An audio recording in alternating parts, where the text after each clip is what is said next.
Good morning, everyone. You're very welcome to our webinar today to the session Reboot Your Business Through Your Business Development Plan from Griffith College, Dublin, Cork and Limerick in association with Chambers Ireland. Welcome to all the businesses who are joining us today from around the country, those that are members of Chambers Ireland and other SMEs nationwide.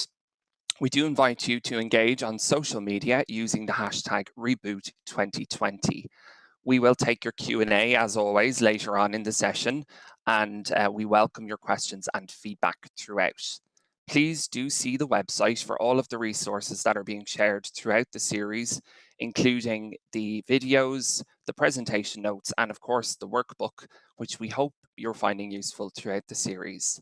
I'm going to hand over now to my colleague Sean Martin from Griffith College, Dublin, to introduce today's session. Thank you very much and enjoy.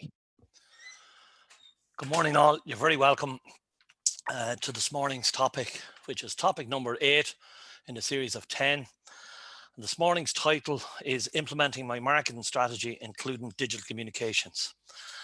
And to ensure that this session does exactly what it says on the tin, there's 2 key words in the title of the presentation, and it's marketing and strategy. And for that, I want to introduce you to 2 people. One who has many years experience in marketing, and the other who has many years is an experienced strategist. The first person I'd like to introduce you to is, you know him already, you've just seen him on the screen, Michael Bosonnet. But for the next part of the webinar, Michael will actually be sharing with you what he does in his normal day job. So Michael is an experienced strategist with a background in marketing, in market research and strategic planning. He currently lectures with Griffith College in the Graduate Business School in Digital Business and Business Intelligence Technology. His passion for robust and objective insight has led him to develop a new methodology that addresses a gap in the market currently. This method is called RADAR, R-A-D-A-R, where it provides the opportunity to merge research and actual human behavior using data analytics. Based on some of this, Michael has been invited in to speak in the likes of Google and HubSpot to their employees about data analytics and cybersecurity. He has worked with Enterprise Ireland clients and FMCG clients in broadband supply, entertainment, utilities, food and beverage, and cars. Michael has experience working with many different clients in an insight capacity, which is he helps business in making their business decisions. Some of the companies he worked with, from commercial clients such as Sky to the Volkswagen Group to charities such as the Terence Higgins Trust. And he currently works with a selection of clients in Ireland, the UK and the USA who are passionate about growth and their vision to make a difference. And if you want to see more of his work, you can visit michaelbosonnet.com. That's his personal website. We then move to our guest presenter, who is Stephen Roberts. And Stephen is head of Griffith College's marketing department. And over the past 20 years, he's held a range of marketing and senior management roles in Ireland and overseas, specializing in education, heritage, strategy, and tourism marketing. Stephen is a certified data protection officer and a non-executive director of the board of the Discovery Programme. He's a regular columnist for Marketing Magazine and was a judge, and was most recently a judge for Market of the Year Award in 2019. I'd now like to hand you over to Stephen. Thanks, Sean. It's great to be here this morning. Looking forward to a really good session this morning. I'm going to take you through the first set of slides that Michael and I have prepared for you today. So I'm going to share my screen. So you should all be seeing my slides at this stage, and I'll just give you a quick overview of, I'll just put it into presentation mode here as well. And I'll give you a quick overview of what we're going to cover this morning as part of our marketing and digital communications piece. So what we're going to talk about today, we're going to look at 4 key areas. The first one, and I think it's really important, and it's one that's very close to my heart, is looking at tactical and strategic responses in the current crisis and as we emerge. The second one is we're going to look at the 4 Ps, the 4 marketing Ps of product, price, promotion, and place, which are like marketing levers that you can adjust and pull on to impact your business and help it respond in the crisis and to return to growth.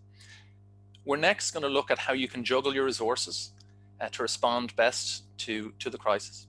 And lastly, we're going to share some of our own experiences, and I'll talk you through some of the ways that Griffith College has responded, and we'll see if there are some learnings there as well. So firstly, just looking at tactical. So I guess when we're in crisis mode and as marketers, we're immediately drawn to, you know, the immediate response. What do I need to do now? I've got customers I need to respond to. I've got clients, other clients. I've got stakeholders, business partners. It gets very, very rushed very quickly. And there's a very useful question to ask, which is, do you focus on one thing, or do you focus on many things in how you respond? And the truth is that as marketers, we need to keep an eye on both. And what I mean by that is that we've got to have a focus on our long-term goals. But we've also got to be flexible and agile in how we respond tactically in the short term. So if you think about it, there will be immediate communications responses that your business will need to undertake. It could be getting a message out in local media to say, look, it's business as usual. It could be saying, look, our cafe or restaurant is still open for business and it's taking orders online, or there's a local delivery service that's been put in place. But what we've also got to do while being flexible and agile is that we've got to keep an eye on what our long-term goals are.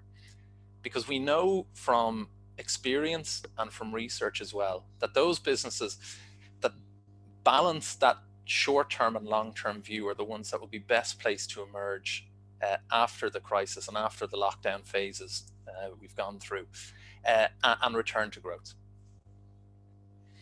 So just to build on that, some of the research out there, and the best research that we have today tells us that if you're looking at advertising your business, for example, you should look at a 60%, 40% mix, a 60-40 ratio between your brand activity and your tactical activity. And let me tell you a little bit more about what that means. So when you're talking about brand, that's the long-term growth strategy for your business. That's the customers you're going after, how you're positioning the business, how you're growing awareness and interest that will serve you over many years. And then the tactical is really, how do I hit those quarterly targets? How do I hit my monthly goals? How do I respond to a dip that I've seen in revenue or in new client business or whatever it might be? And I always find a useful analogy is to think of a winemaker, for example, who he's got to harvest the grapes. He has to at the end of each season in order to make the wine. But he's also got to make sure that the vines remain in good condition, or he won't have a good business going forward. And similarly, an apple grower, a cider maker, he's got to harvest his crop. He's got to focus on the apples, but he's also got to look after the tree as well. If you don't keep the tree watered and nourished, you're not going to have a business. He won't have a business to return to in the longer term. And I think it's a really useful analogy and a way to consider how we as marketers and as business owners should be thinking in the current times. Another point I wanted to talk you through initially was, as marketers, we're a group of people that is probably sold to as much as anyone. And you'll hear a lot of stories in the media and a lot of thought leaders on social media and elsewhere talking about everything's changed. Things will never go back to being the same. And there's a great quote from an advertising man called Bill Bernbach, who was around in the mid part of last century.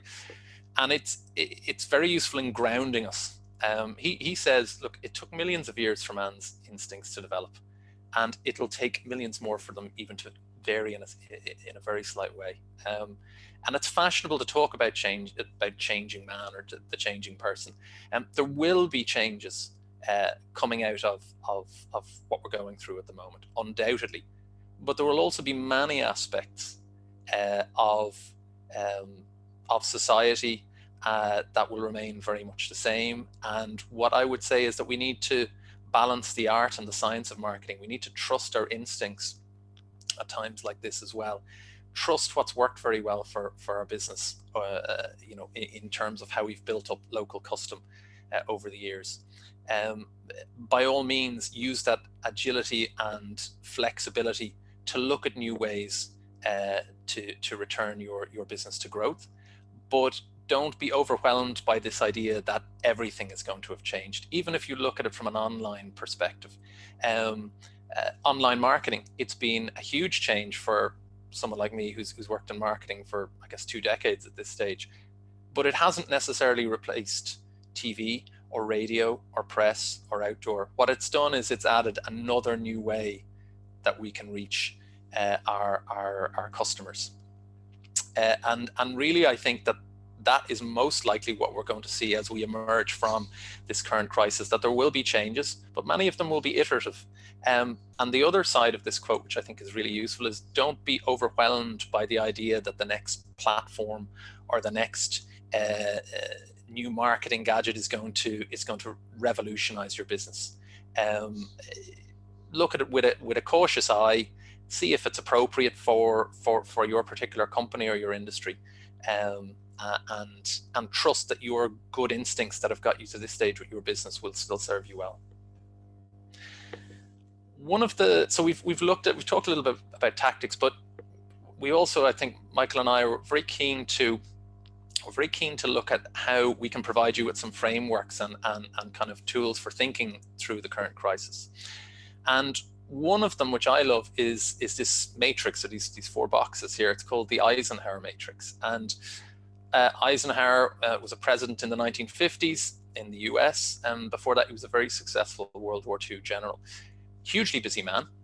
And what he did to try and break up his day and the way he approached his work and to balance tactical and strategic was to look at what he needed to do now, what he could do later, what he could delegate or outsource, and what he could eliminate. And how he did that was, he said, well, if something is urgent and important, it goes in that green box. I need to do that now. That could be, you know, a really tight deadline for an important client project, a press release you need to get into the media within the next hour about, you know, next developments in your business, for example, and that type of thing. What could we put in to do later? Well, that's important, but it's not immediately urgent. And in some ways, this box is the most interesting because that's where a lot of strategy lies. So it might be personal development and training for you or your team and your business.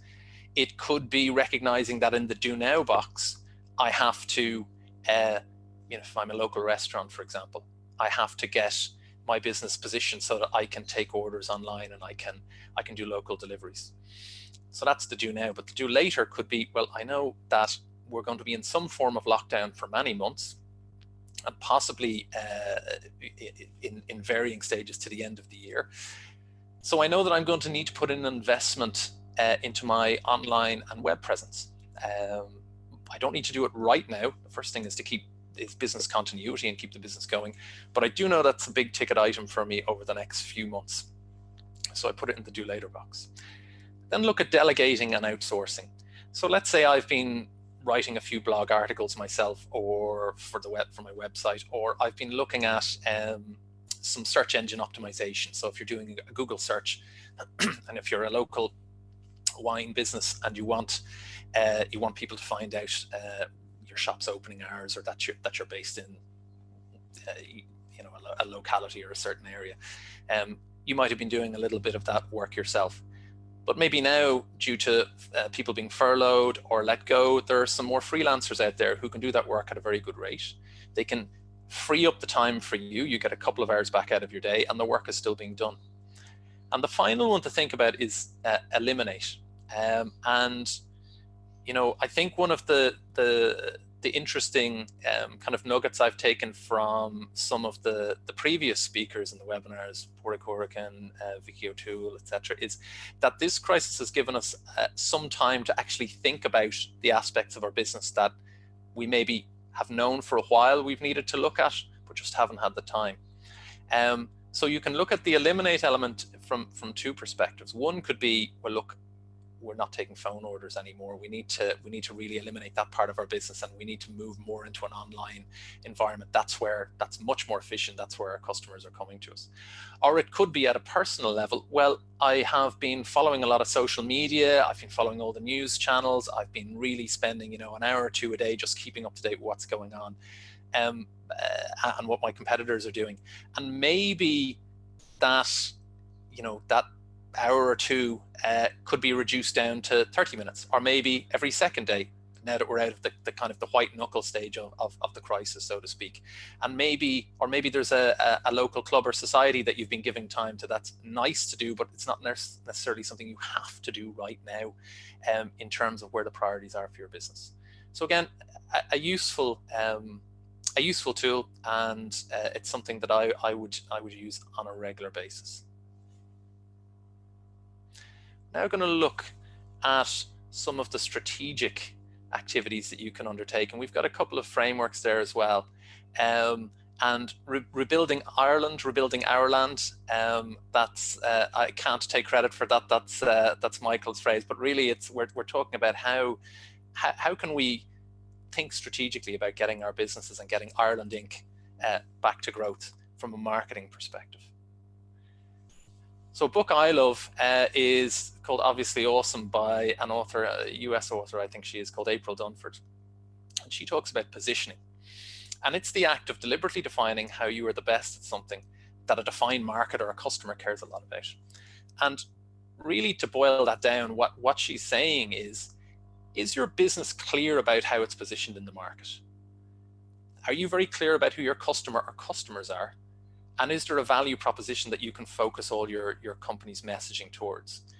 And I'll talk you through that a little bit by what I mean. So first of all, you have to identify who is your target customer. Now, many of us know this intuitively. We've built up our businesses over the years. It's something that comes very naturally to us. But have we actually taken the time to maybe pen a paragraph as to what that consumer looks like? Let's say I'm running a local gym. Is it a 25-year-old young professional guy or girl that needs yoga classes in the evening, or that needs flexible opening times at the weekend? Is it a young mum or dad that's looking to take exercise classes during the middle of the afternoon or during school time? Maybe it's both. Maybe they're two quite different audiences.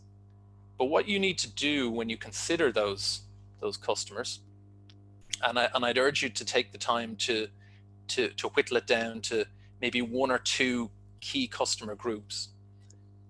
What you do is you look at the value proposition, or what makes your business particularly valuable and the best at what it offers for that particular customer. So for example, let's say you're running a local coffee shop in, my local village here is Lucan in County Dublin. Let's say you're running a coffee business there. So you could look at your competitors and your customers, and you could say, well, I've got a very good supply chain in place, so maybe I can, my value proposition is to be the best value. Maybe I can afford to come at it from that perspective. Or maybe I'm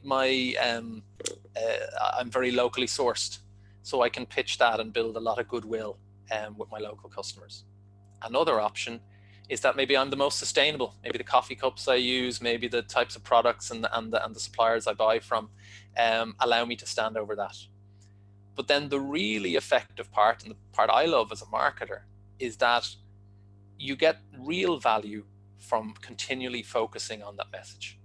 And all of us can get dragged here and there a little bit in terms of our communication strategies and following the latest trend or hot topic. But what really works is when you build in the compound effect, which is the benefit of repeatedly focusing on why your airline is the low-cost airline, why your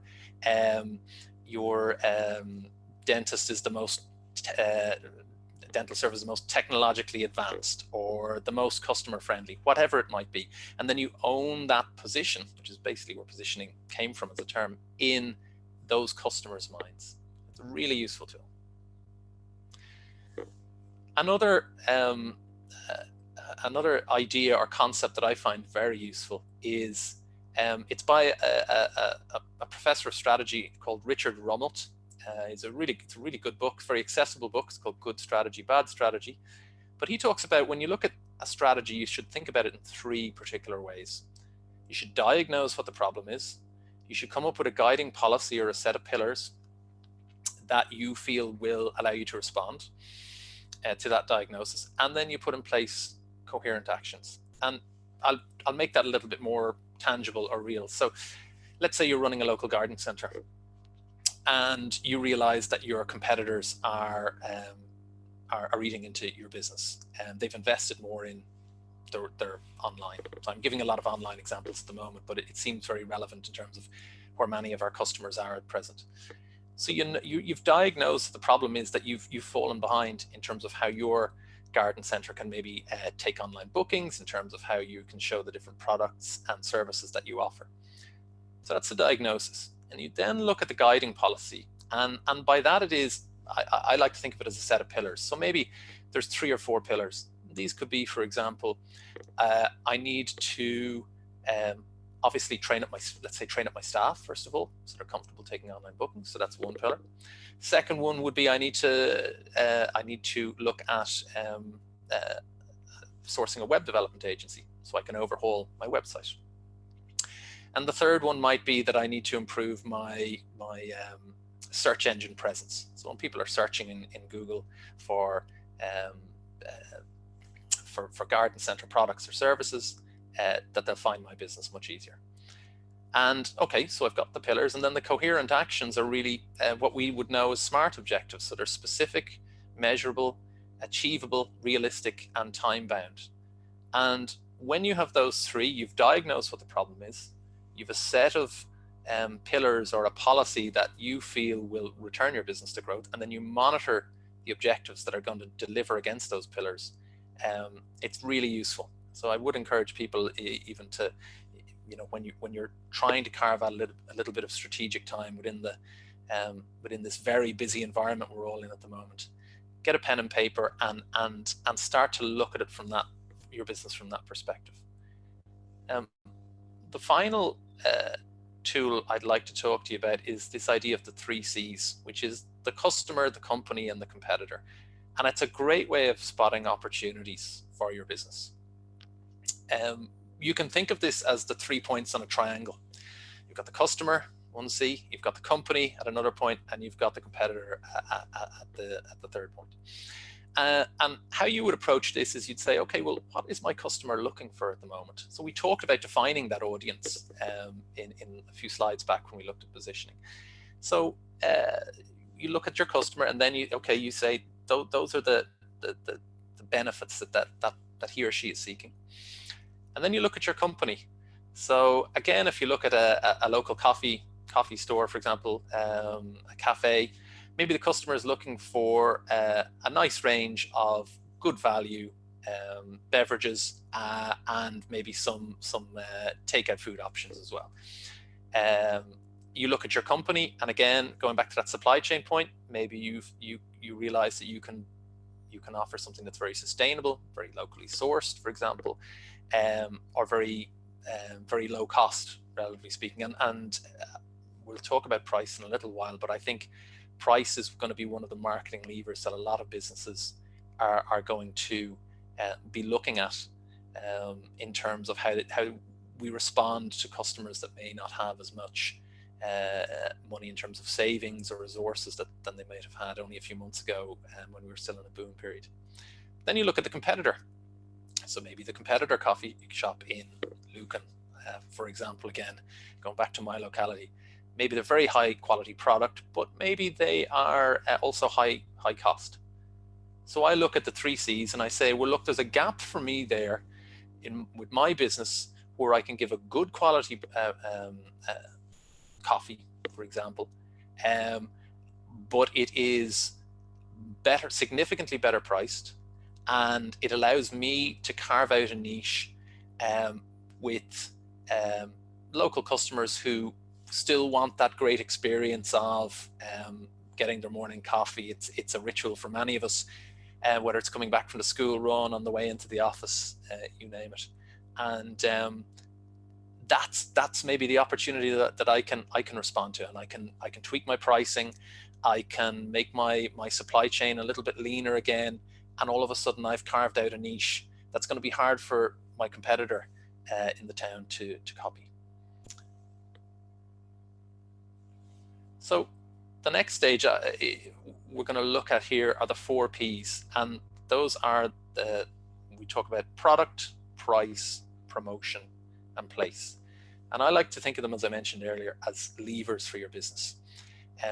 They're a set of approaches or a set of tools that you have, that all of us have, no matter how big or small our business is, from a marketing perspective, that we can use to respond to the current crisis and put our business on a really solid footing.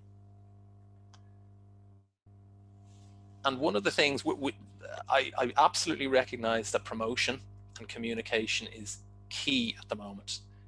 But one of the things we have to remember is that there are 4 marketing Ps, and that the 2 that I'm going to talk to you about now, product and price, before I hand it over to Michael, they are really, really important in terms of how we as marketers and as small business owners respond. So when you're looking at your product or service, you need to take the time to assess it. Can it be delivered online? Can it be altered in some way so that you can still provide a service to your customer that gives them value? Can it be tweaked in some way that recognizes some of the pain points or issues that your customers are facing at the moment? And just on that with pain points, so if you think about how the credit card industry has responded, I guess the financial industry, one of the things I really liked was how quickly we saw the contactless payment limit increase. So you had a pain point for customers where they still wanted to shop, and they wanted to transact with local businesses, but maybe there were, at the height, certainly at the height of the lockdown, there were concerns about handling money, that type of interaction, and people were far more comfortable with contactless payments. But I think the limit at the time was €30. So it was lovely to see a really quick response by an industry, and they said, right, well, we're going to amend our product so that we can allow people to pay for up to €50 with this contactless approach. And again, it's looking at those pain points is just a fancy way of saying, issues or problems that your customer may face. I really liked that type of response. Look at the core benefit your business is providing to customers. So if I take it from the perspective of Griffith College, one of obviously a core benefit that we provide is a learning environment. Undergraduate courses, postgraduate courses, short courses, etc. And one of the kind of responses we undertook, and the college's senior team and our academic teams undertook, was to respond very quickly and offer courses that would traditionally have been in class, offer them online. So it recognized a pain point for our students, our learners, in terms of, I can't access a campus, how am I going to continue my studies? And it responded, or the college responded by going the online route. And as many businesses had to, effectively delivering its service to our customers, who are our learners, our students, in an online way. So it's well worth taking the time, and I think we've all had to. We've had to take time in the current crisis to figure out how our product or service will need to adapt. And again, if you go back to some of the strategic tools we talked about a few slides ago, don't just consider now, but look a little bit further, look 18 months out, 24 months out. and consider what is likely to change for your customers over that time period. Again, we talked about when we looked at the Eisenhower matrix that one of the important but not urgent items might be for a business might be a heavy investment in their online presence, so that they can really stand out, you know, in that online market, which is so important for all of us. Another lever or marketing P is price, and I think, as with product, I think price is just absolutely crucial. If you think about the economy, what all of our customers, what we ourselves are going through, people are going to be deeply affected by what's happening at the moment economically. We are going to see a downturn. I'm certainly not an economist, but anything that you hear on radio or in media suggests that it will be with us for a while, a recession. How quickly we bounce back, it's difficult to know. Obviously, Ireland is a small economy within the overall global economy, and an awful lot depends on how the bigger players and the bigger nations turn their economies around. But we know that people are most likely to have less savings, and they may be more concerned about financial outlays. They may have less access to employer funding. For example, if you look at training providers, for example, and they'll be seeking more flexible responses from all of us. And really, what I think we need to think about there is how can we remove pain points or barriers for potential customers, issues that will stop them purchasing from us, using our products or services. And flexible payment plans are absolutely key, I would think. So maybe if you're a local car showroom, maybe you want to look at how your initial deposits are structured. Maybe you want to look at the length of the repayment time. Maybe you want to look at building in an option for payment breaks if somebody is furloughed or there is or let go from their business. These are all the concerns that people are having when they think of a significant financial outlay. The travel and hospitality industry has obviously been hugely impacted at the moment, both the local tourism economy and obviously around the globe as well. And I guess when people are looking at when we emerge out of the various lockdown phases, which will hopefully take place over the course of the summer, maybe for local businesses in that space, it's thinking about how do I make it as easy as possible for potential customers to purchase a stay at my hotel, a visit to my attraction. Maybe it is looking at cancellation policies. Maybe it's looking at building in flexibility in terms of how people would make payment installments. If we looked at it from a Griffith College perspective, we've done a similar kind of examination of how we would look at our fees and payment schemes. And one of the things we're going to be doing for the autumn is we're going to be reducing our initial deposit onto full and part-time programs at the college. And we're also going to be extending out the direct debit payment plan. So you've a smaller amount, but over more months. And that's our effort to try and respond with that pricing lever we talked about. So I would encourage you to think about that. This is not something that's going to a concern for customers that's going to disappear in the short term. I think it does require a lot of a mindset shift from us, having moved so quickly from a boom period with near full employment. So absolutely one to keep on our collective radars. And just a final point on this, it was interesting to see banks introduce payment breaks or mortgage freezes, and local governments suspending rates charges as well. So even at the level, at that kind of corporate level and the level of local government, those were responses looking at that pricing lever.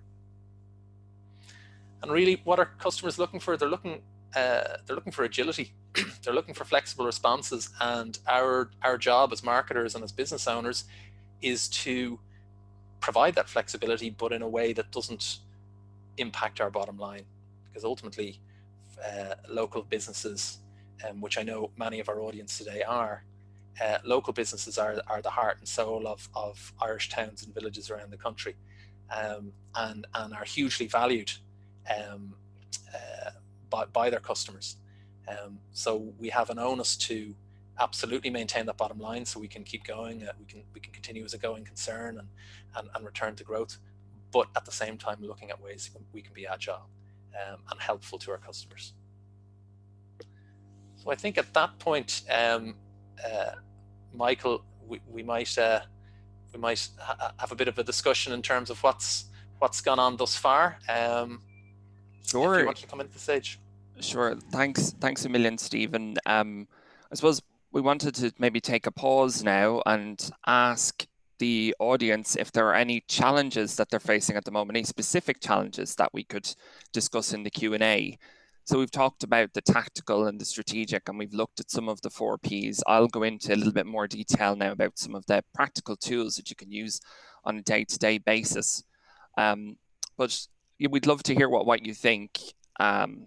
I suppose, what do you think, Stephen, around that in terms of some of the current challenges? I think you mentioned around the pivoting and things like that.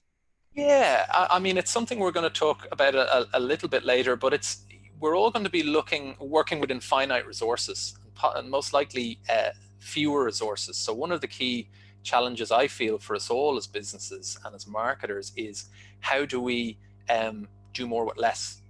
And how do we place our, how do we look after our customers and pivot our resources to where they're most needed? So I think that's a really key concern for many businesses.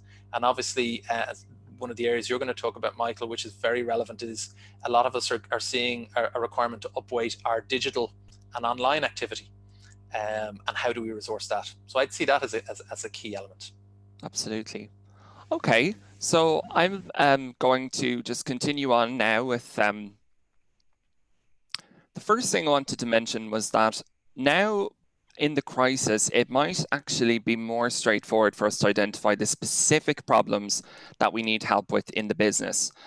This is usually always a challenge in my own business, Radar Insight, as a consultant going into companies. Sometimes you have to do quite a lot of digging to discover what the problems are and to see how forthcoming the client is with the information.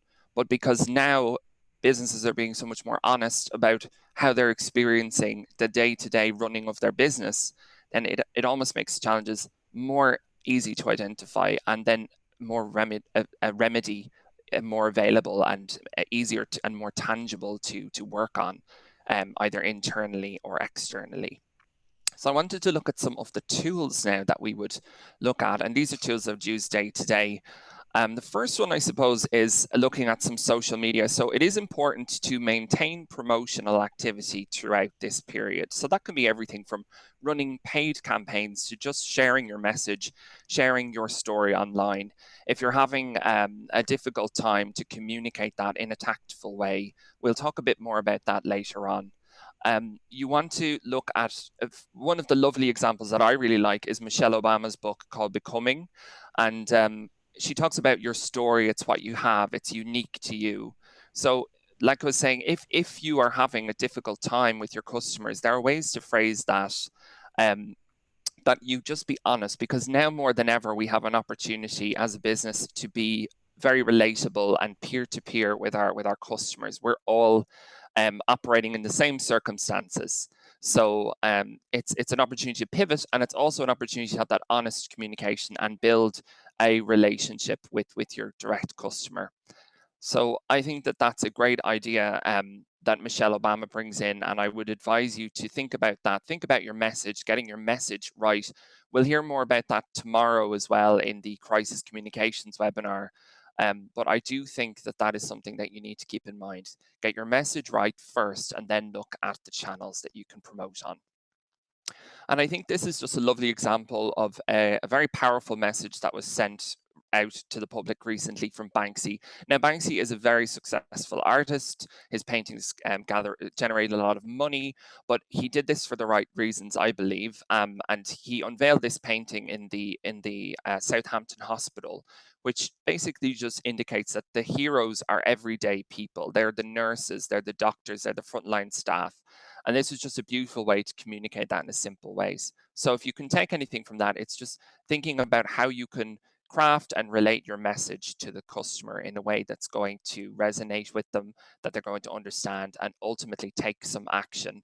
And also be affected emotionally by, as we know, rational and emotional appeals. Emotional advertising, emotional messaging works so much more effectively in the long run. So one thing you need to do is think about the context of your message. So what is your key story that you're communicating? Are you changing the way that you're operating your business day to day? Are you changing the roles of the staff within your business? So we've heard about traditional waiting staff now being used as delivery people. They are also packaging internally, and their role is being repurposed, which is great for many different small businesses throughout the country and throughout the world, as we've seen. And there are plenty of examples. Simon Sinek, who's very well known for the why circle, golden circle it's called. You can look that up online. It's a great resource. The reason why you do your business, the reason why you exist. Has talked about different businesses that would be innovating during this time, including a business using a pizza oven to make masks for the COVID crisis. So you want to think about reach and frequency, and this is something that I've heard an awful lot working with marketing teams over years. How do we increase our reach and our frequency?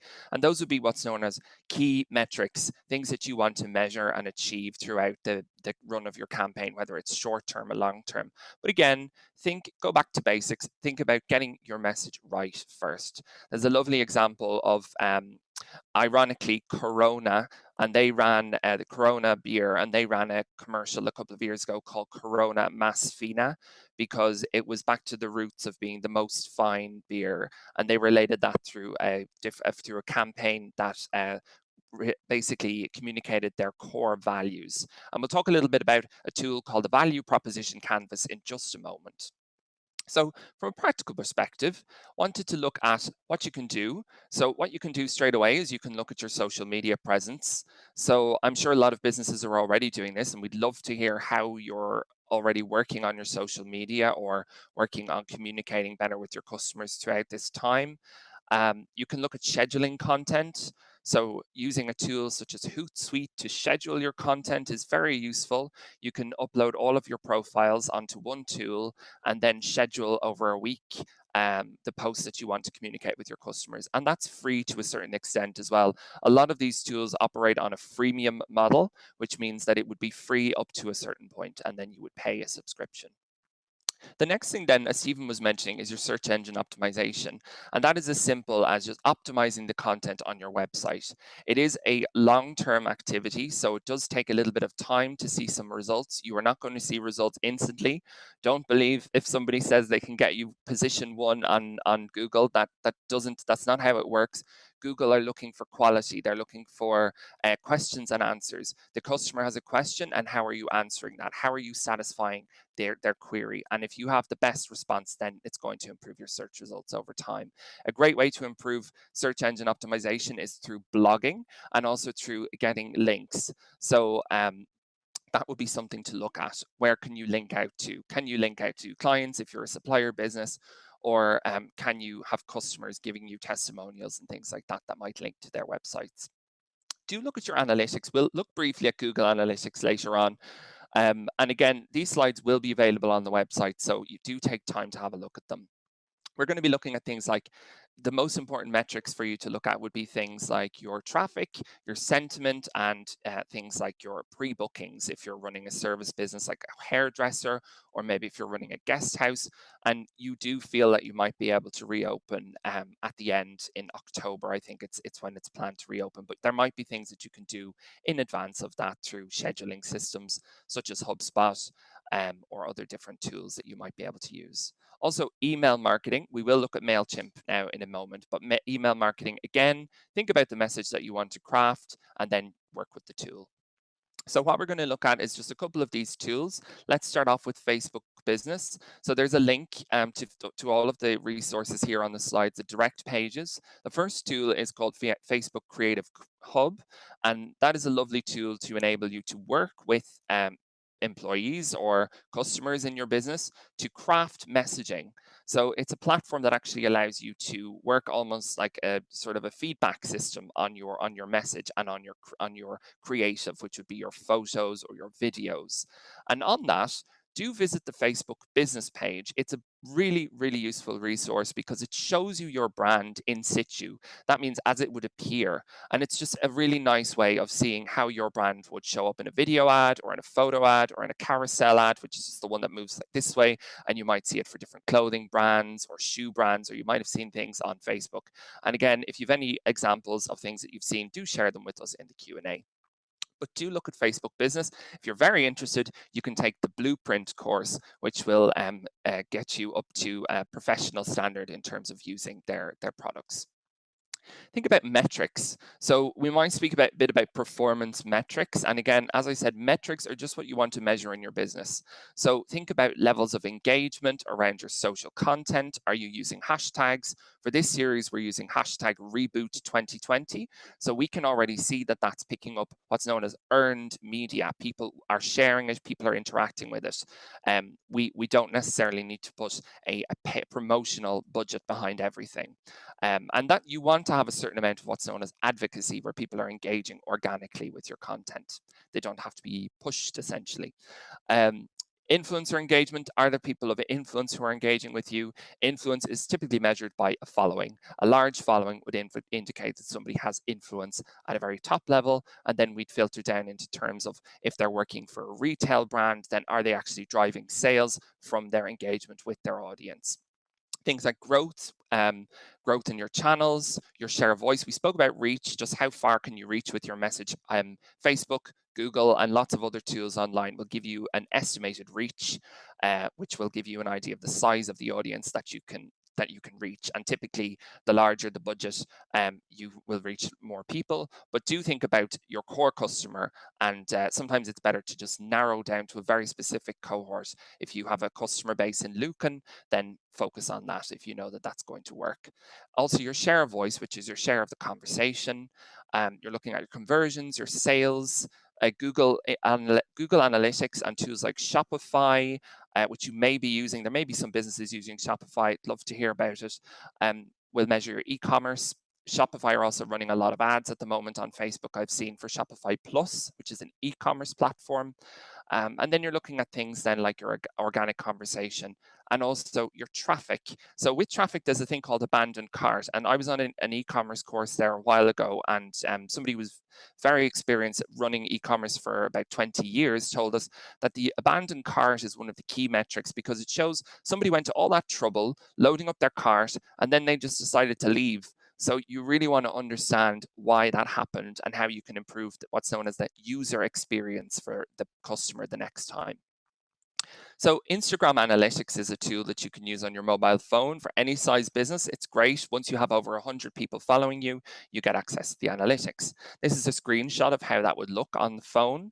So you see things like your profile views. You can see things how your content is working. You can also get an idea of where your audience is appearing. So you might have a global audience that you didn't know about, and you can actually then look at engaging with them, whether you're going to do a promotional spend or whether you want to relate to things in those localities and localize your marketing, essentially.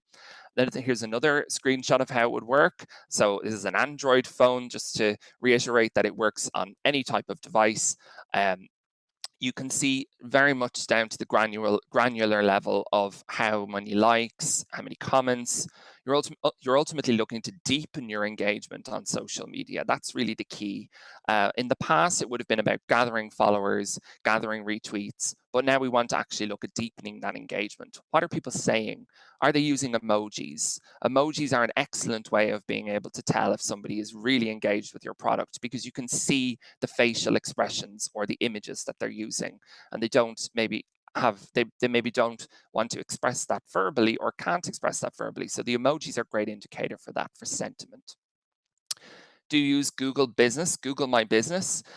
This is a free tool that you can use. I'd advise you to sign up for it as soon as you can. When somebody searches for a takeaway, you're going to show up in that list. Your reviews are going to show up. The Irish Times recently ran an article about the importance of reviews on Google and things like Trustpilot as well, where a lot of customers would look for businesses that are trusted that you can actually work with. So do look into that. You typically need a phone line and a physical address to run Google My Business. Then we want to look at Google Analytics very briefly. So a lot of businesses will be using Google Analytics, and I want to say to you that it's as simple as you make it. So you have a box there on the far right that has 68 on it, and that will show you your live users on your website currently.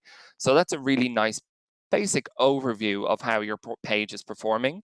But I draw your attention to the far right where it says Insights. And this is Google adding a new feature which uses what uses artificial intelligence, which is basically a machine understanding and then trying to replicate human behavior online. This is something that we would do in Radar as well in the business that I run.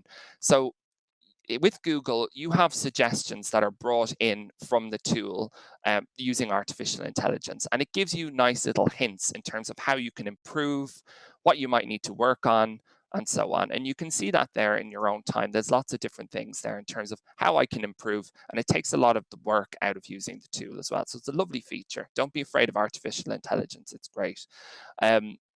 Then HubSpot is a really nice one, and we're using HubSpot as well in Griffiths, where we would use it for customer relationship management and databases. And it's a really nice tool because it's secure, it's GDPR compliant, and I know Stephen is a GDPR professional as well, and I have a keen interest in it. So you want to ensure that you're using data in an ethical way, and HubSpot is a great way of doing that. And again, it operates on the freemium model, which goes from very basic use to more advanced use. And the basic use could be you're using a button on your website to schedule appointments if you're a hairdresser or a gym or a restaurant or something like that. It would work with a lot of other tools. If you're a restaurant, you might be using OpenTable or something like that, but you can use HubSpot as well. MailChimp is lovely. They have some really nice templates that you can use as well online. So do have a look at those templates. Think about the message that you want to craft first before you look at the templates. But it's a really good tool. And again, GDPR compliant, and you have an unsubscribe feature as well with all the communication. So you're typically allowing people to unsubscribe if they wish. So look briefly now at Place. So I just want to let you know that Place is not just your physical business, which may be closed, it's also the online that may be there or you may need to create. So do think about it as your shop window. What can you work on? We had one of the speakers in one of the previous sessions, I think it was Vicky O'Toole mentioning working in your business versus working on your business. And now is the time to work on your business because you have an opportunity now to build things in that wouldn't be there before and have conversations with customers over Zoom, perhaps for research. There's lots of different things. Use the technology to your benefit. If you remember one thing from today, use the technology to your benefit. From what I'm saying, of course.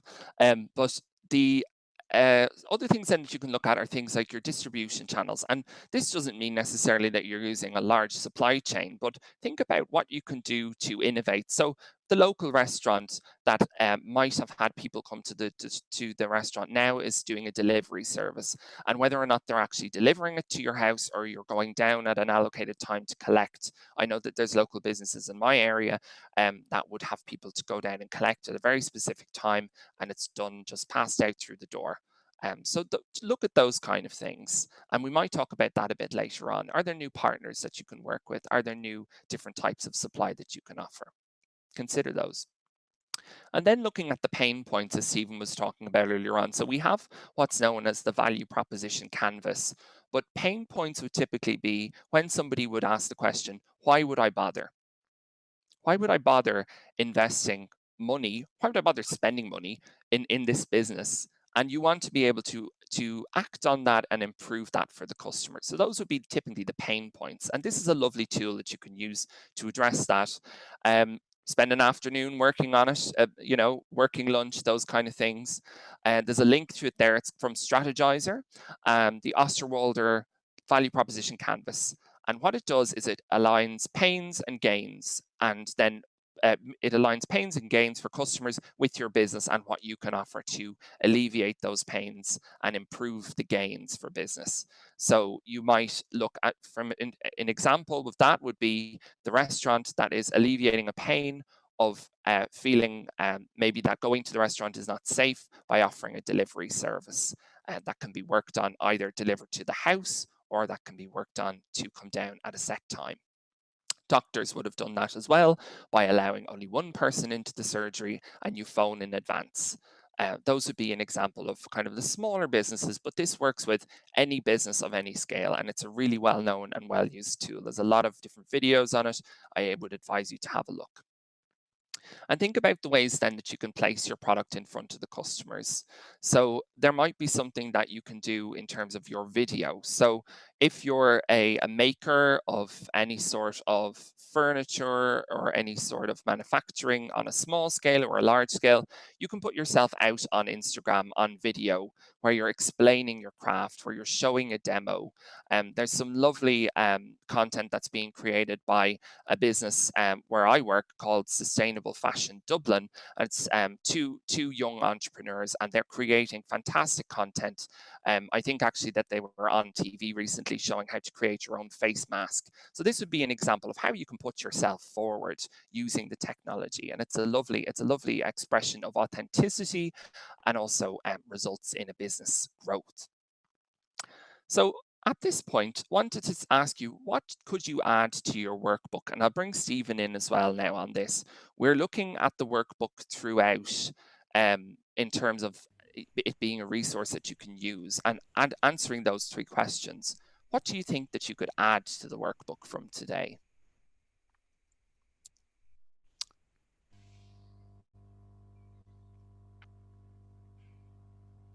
And we'll look at your Q&A in terms of what comes in later on. But Stephen, would there have been anything there that would have stood out to you that you could reflect on? Yeah, I think some of the free tools that you mentioned, Michael, they're great and they're very accessible. And I think to go back to some of the points we were talking about earlier, sometimes when you look at marketing from the outside in, there can seem like there's a lot of jargon, or that it can be a little bit off-putting in terms of the volumes of data. But take something like Google Analytics that you mentioned. I love Google Analytics. I think Google Analytics, it can give you hugely useful information just from a few of its opening slides. I mean, it's the kind of resource that you could spend days or weeks on if you allowed yourself, or if you're particularly, if you're a fan of data. But what I always say to people is, even the overview section, how long are people staying on your website? Where are they coming from? What countries or what counties or cities can be hugely useful? Are there problems on a particular landing page? Like, let's say for a college like Griffith, obviously an application form page would be a hugely important page to understand how people are interacting with it. Similarly, a course page, if someone's looking for a course in fashion design, if they're looking at something in law or business or computing, media, whatever it might be. If you can see that somebody's only spending 30 seconds on one page, but they're spending 2 minutes on another similar page, it can give you a lot of insights to say, well, maybe it's about the quality of the content, or maybe I need some more video in there, or just hugely useful and accessible. So that would be a strong recommendation of mine. Yeah, and we used it recently as well in terms of session time on pages. It gives you an idea of how long people are staying on the page. And you can also use Google Analytics with other tools like Hotjar, which is, again, a freemium tool where you embed a tracking cookie on your website, which is agreed from a click-through at the beginning when the person goes onto your website. And it shows you videos of how people are actually engaging with the website and where they're stopping, where they're looking. You can do things like heat maps. So Hotjar is a really, really good one as well. So yeah, I think, are there any questions that we can go to at this point, or we might continue on with the rest of the presentation, Stephen? So we're just going to, just while this slide is loading up, we're going to look at juggling resources, which we've talked about a couple of times, but I think is really, really relevant and of value to us all. And what I'm talking about there is looking at your existing team or the teams you work with, and this is of relevance whether you have, 1 to 5 people in your business or you have 100. See where the pain points are or the pressure points. For example, if you've got someone on the team that might have been handling events, they might have been handling business development visits off-site, and they're now restricted because everything is kind of moved online in the lockdown. Perhaps those people can use their communication skills to assist with your digital efforts, with your social media. I'll talk a little bit about that from a Griffith perspective in a minute, but I think it's really useful to just map these out on a page. What you are most likely to find is that 1 or 2 people's workload will have really spiked, because in particular if they're looking at digital or online activity, because so much of the business now requires that shop window of your website that maybe in the past mightn't have had such a requirement for it, and see how best to respond. And what I find at the moment is that when we talk about being agile and flexible, I find that people, when you approach them and ask them to assist on other parts of the business and where they have the skill sets to do so, are hugely willing and responsive to that and hugely positive about it, because they want to help out colleagues, they want to help the business, they know the kind of crisis scenario we're all in at the moment. So I think it's again, it's back a little bit into that realm of strategy of just taking a breath, taking a half an hour, stepping back and assessing not just the tactical responses of from a communication side, but how can I use my resources best. And the other thing to think of is around budget. So maybe, again, from a marketing perspective, perhaps you had a local radio campaign running, or perhaps you had, which may not now be appropriate depending on the messaging you were going to use, or maybe you were looking at small bit of outdoor advertising.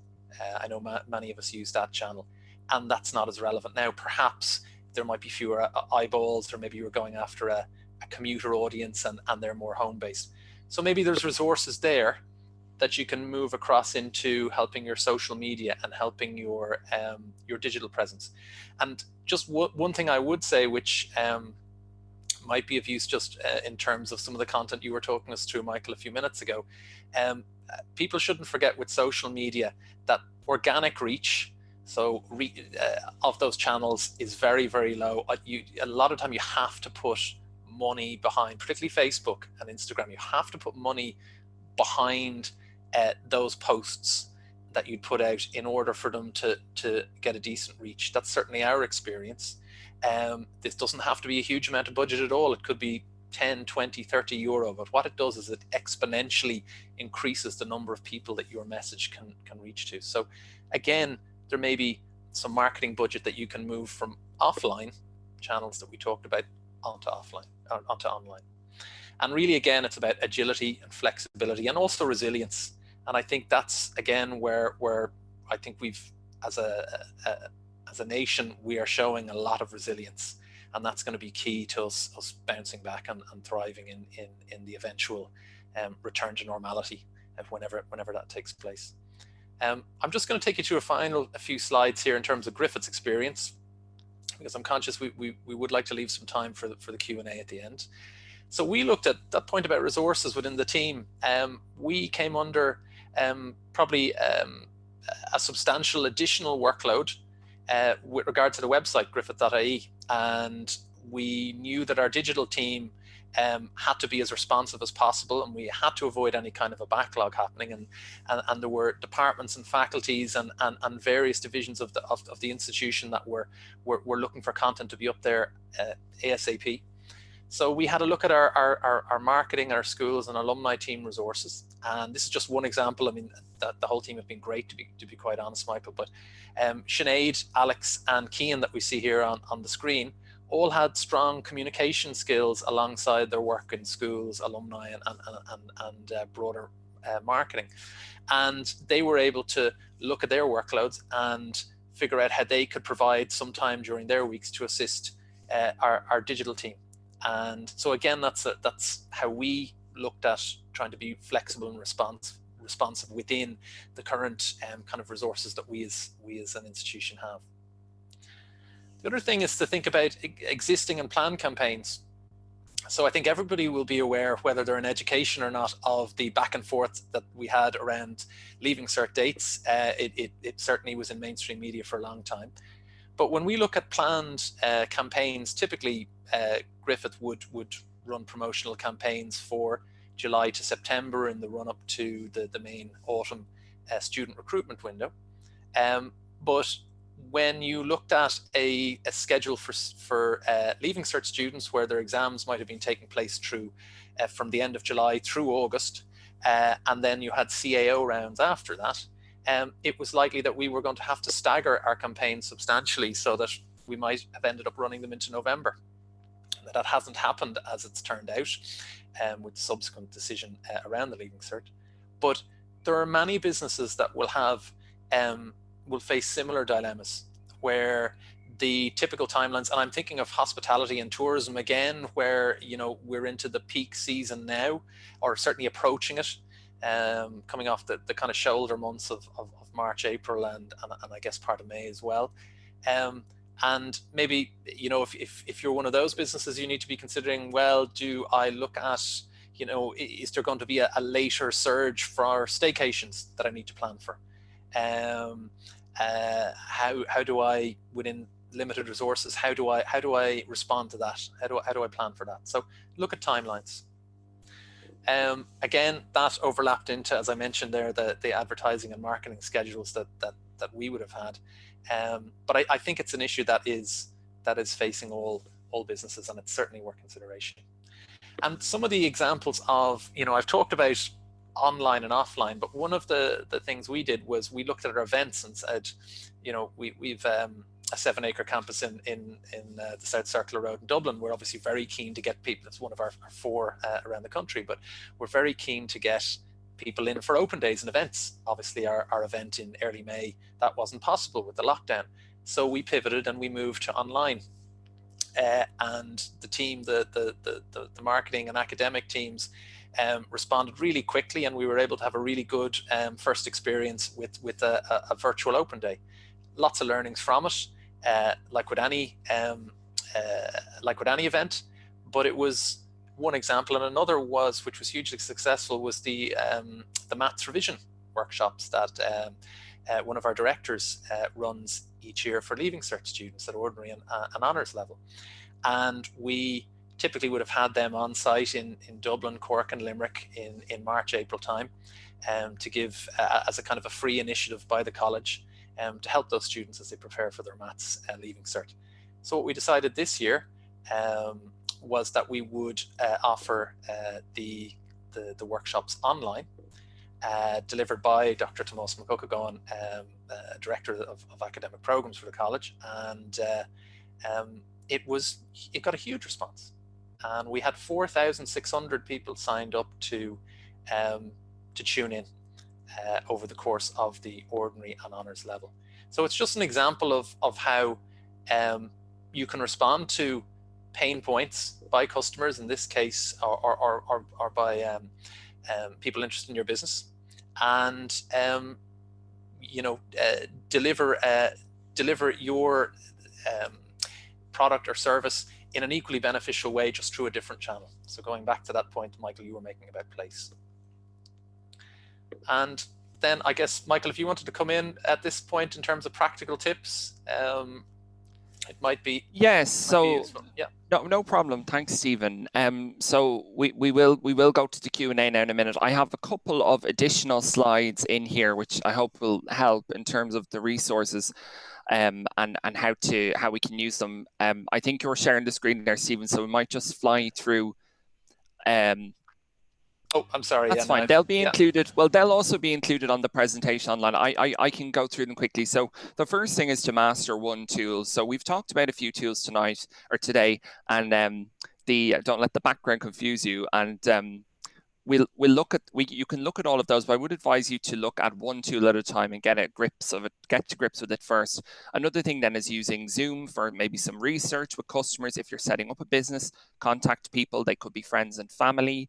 think about some questions you want to ask them. Try and use how questions. Those are always really good because they give people a chance to elaborate rather than a yes/no answer. And then just have a bit of fun with the tools and enjoy. And remember to do what you can. Don't try and overstretch yourself. That would be it. And those slides will be available online. So we might go to Q&A. Thank you, Stephen and Michael. A lot of questions. There's different themes coming together about what the presentation, but in the sequence as it came, there's a question on price, and the question is, thank you for your presentation. How would you approach new prices based on the current situation? Is there any formula, and how do you not get into a price war? And basically, what are both your thoughts on new prices to get new customers? I can come in on that first, Sean. Really, it's certainly not to look at a price war. I don't think that benefits anyone. But I think my key point on price is that it is a really important lever for your business. And my main message would be, look at how you can be as flexible and responsive and agile as possible in terms of recognizing that people are most likely going to have less resources. Their savings may have been impacted, and it doesn't have to impact the bottom line by any means, but there are ways that you can respond, and that you can give people confidence and remove a potential fear or concern they may have about, as Michael was saying earlier, about spending their hard-earned money at a time when they may be uncertain about the future or unsure about the future. So that'll be my main, rather than considering a price war. Okay. To add to that, in terms of buying local, I think that while local suppliers might have a slightly higher price than some of the larger businesses, they really do put the effort into their product, and there's a lot of local businesses that are adapting very well, and they do provide a really good service or product for the price that they're charging. Okay, thanks, Michael and Stephen. Next question is from Eamon, who says the biggest challenge is how to get people onto our website to buy online. It increased in April, but could do lots more. So, e.g., how do you get picked up on search engines? Okay. Yeah, I can come in on that initially. It's search engine optimization, which is what we're talking about here, is just hugely important for most businesses. If we were to look at, from an education perspective, search engine traffic is vastly more important still to us than even social media traffic. So it is an art form. It's when you really look at it. So what I would suggest is that there are a lot of very good freelancers out there who would be able to look at the kind of keywords that you need to land for with particular searches. So it could be garden center, leak slip. It could be coffee shop in Ballina, whatever it might be. But it really does benefit you to. It's one of those that you can tinker about a little bit with yourself. But if you can find, if you can outsource it to particularly I found with freelancers personally, if you can find a good freelancer that can help you, it can be hugely valuable in giving you that profile. Okay, thanks. There's a lot of questions, so I'd just like to move on. Yes, Michael, this is probably for you. It started early. There's been a good few questions about the free tools. What free tools there for scheduled social media? Then people wanted to know what's HubSpot, what Hootsuite, and loads of stuff like that. Could you just give a brief overview and then indicate where they can gain access to all these tools? Sure. So if you go to hootsuite.com, you can find out information about the tool there. They have a lot of videos. Okay. Another thing to mention as well about all of these tools is that they have a training academy. So they want to make it as easy as possible to use the tool. It's in their interest. So do check out Hootsuite would be a main one for scheduling posts.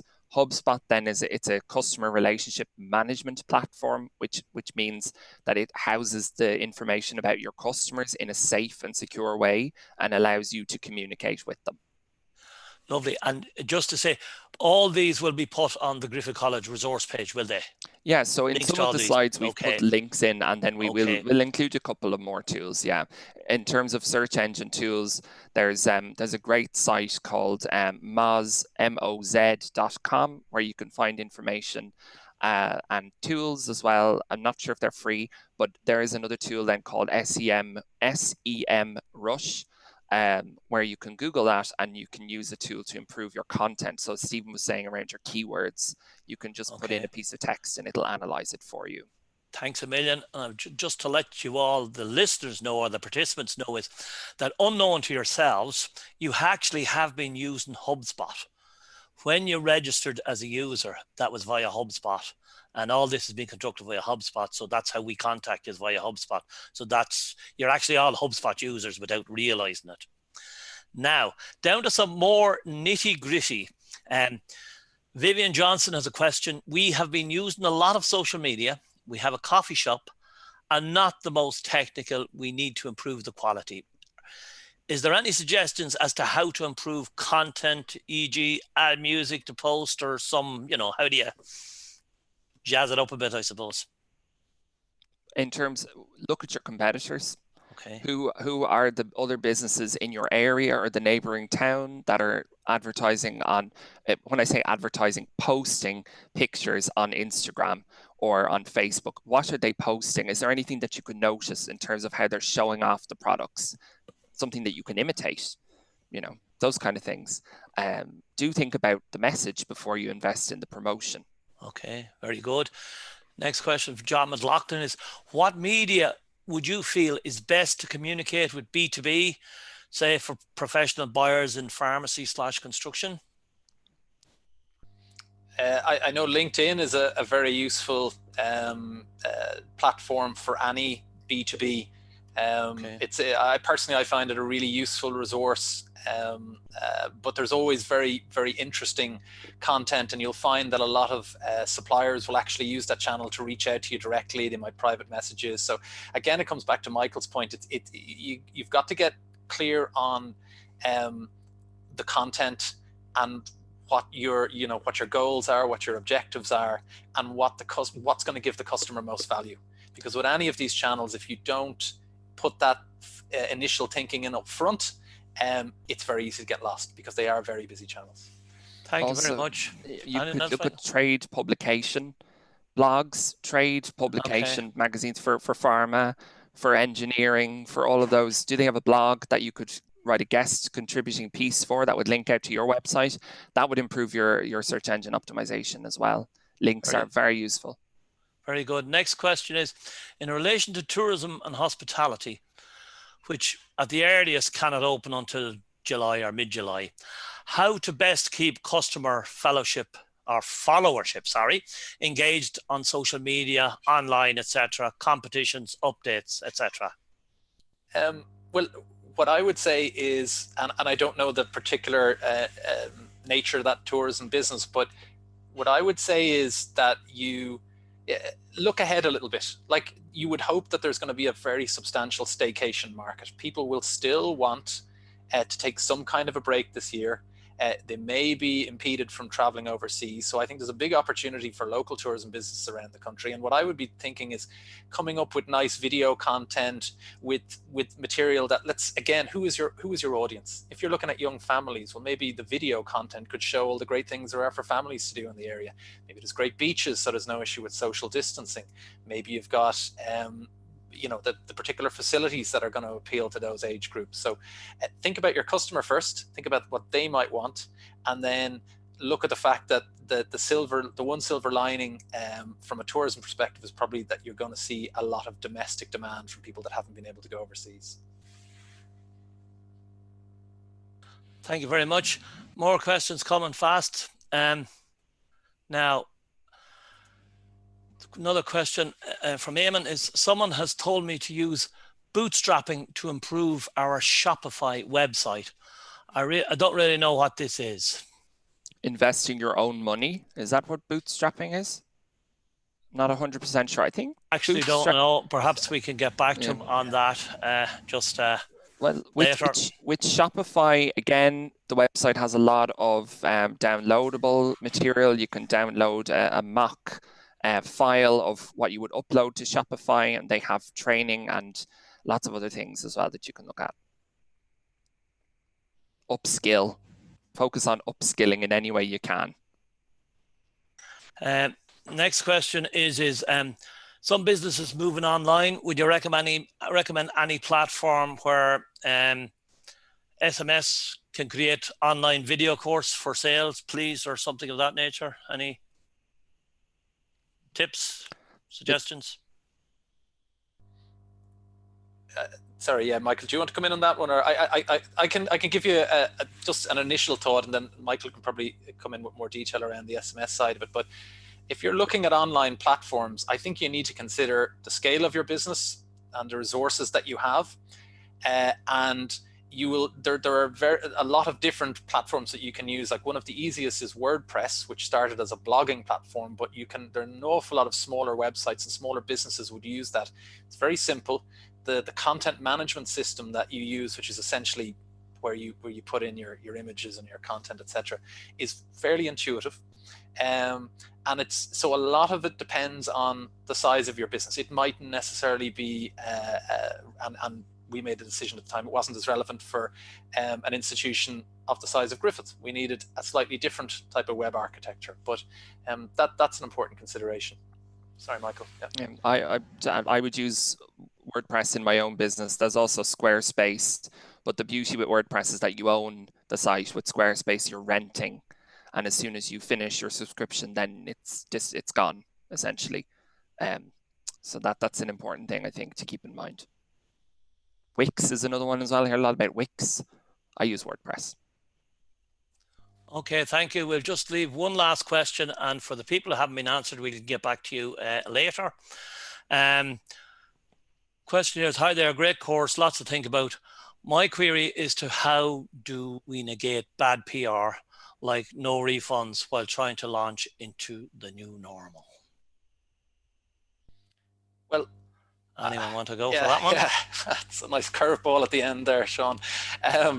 No, I think, look, it is difficult. First thing you need to do is to figure out, how your business can maintain its continuity. That's a job for all of us as managers and as business owners. What I would say is think about how you can be as flexible as possible first before you start going the more nuclear route of no refunds. I'd also look at what your competitors are doing. I'd look at what your industry, the standards are in your industry around that. If you're, that's where a group such as Chambers Ireland can probably provide you with a lot of information in terms of how other businesses are handling it. So I would consult widely, try and be agile and flexible first, and have a look at what your competitors are doing too. Yeah, I would say, to add to that, I would say if you look at maybe some of the hardware stores shops that have opened just this week, and some of the images that are circulating online with the queues of people outside, I mean, that's something that's of interest. We'd love to hear if anyone has any insight around that or any comments on that. But I think that they're doing everything that they can and communicating that as they can in terms of using hand sanitizers, having stickers on the ground, having a queuing system that's outside as well, because that does make a difference. According to the WHO, it's outside is a safer environment, and we don't need to use face coverings and things like that. But ask yourself in your gut, is this the right message for me to be sending out, and what's the likely impact?